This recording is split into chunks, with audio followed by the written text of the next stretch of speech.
C'était une bombe à retardement. Le Rwanda en a fait une force. Le gaz du lac Kivu menaçait d'asphyxier les riverains.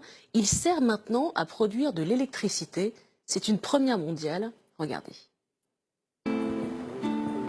À l'ouest du Rwanda, le long du lac Kivu, la commune de Kibuye.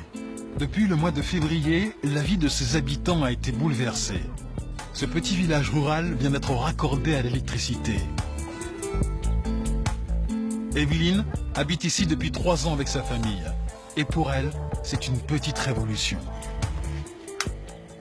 Pour la première fois de sa vie, elle peut éclairer la pièce principale de sa maison. La vie a beaucoup changé pour moi. Maintenant qu'il y a l'éclairage la nuit, je peux faire des choses à la maison grâce à la lumière. Travailler, lire. Surtout, l'électricité lui permet d'avoir accès à l'eau potable, grâce à cette bouilloire. Tous les matins, elle purifie l'eau d'un simple geste. Une chance réservée encore à une minorité dans le pays. Aujourd'hui, seul un quart de la population a accès à l'électricité. Derrière ce bouleversement, une innovation unique au monde. Kivu Watt, la première centrale électrique qui fonctionne grâce à un gaz pompé dans un lac à 300 mètres de profondeur. À une dizaine de kilomètres de la côte, au milieu du lac Kivu, cette station de pompage extrait du méthane.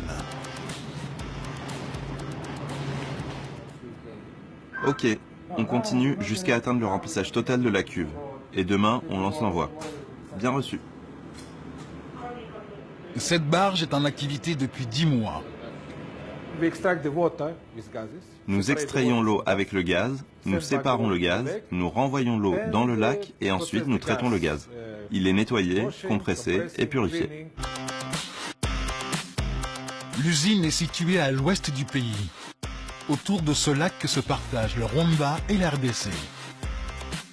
Dans l'eau, 4 énormes tubes aspirent le liquide chargé de gaz jusqu'à la plateforme.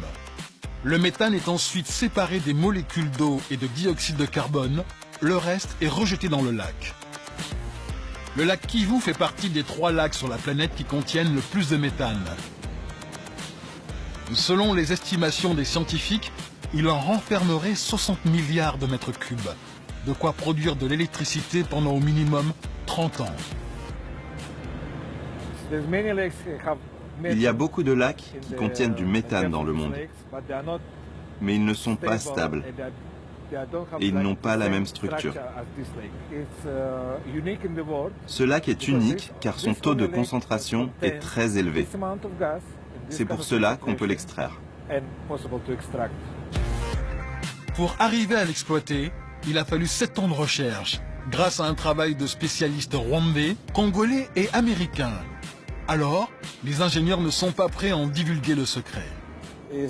Ce n'est pas facile de séparer le gaz dans les bonnes proportions. Il faut trouver la bonne méthode pour le purifier correctement et maîtriser ce que l'on rejette dans le lac. Tout ça est très technique. Pour en savoir plus, si vous avez un demi-million de dollars, c'est peut-être négociable. Une fois traité, c'est sur la terre ferme que le gaz méthane est transformé en énergie, dans une centrale électrique. C'est une entreprise américaine qui a été sélectionnée par le gouvernement pour intervenir autour du lac. Coût total du projet, 117 milliards de francs CFA, issus de capitaux privés, mais aussi d'institutions internationales, comme la Banque africaine de développement. Bonjour. Quels sont les chiffres aujourd'hui? Tout va bien? La pression du gaz en sortie, c'est OK? Les chiffres sont bons. OK, parfait.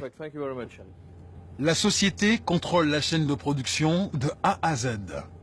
La différence ici, c'est quoi? C'est que, à la fois, on est en train d'extraire le gaz est envoyé directement vers la centrale, ici, et la centrale consomme le gaz pour envoyer directement l'électricité vers le réseau. Une usine tout en un. 3 moteurs fournissent 26 MW d'électricité. Presque un quart de la production du Rwanda.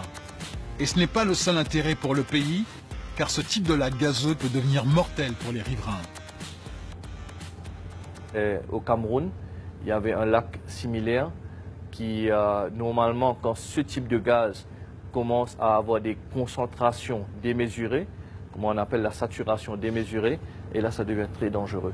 Kivuwatt est en train de produire l'électricité et en même temps de diminuer ce risque d'avoir des concentrations démesurées de gaz.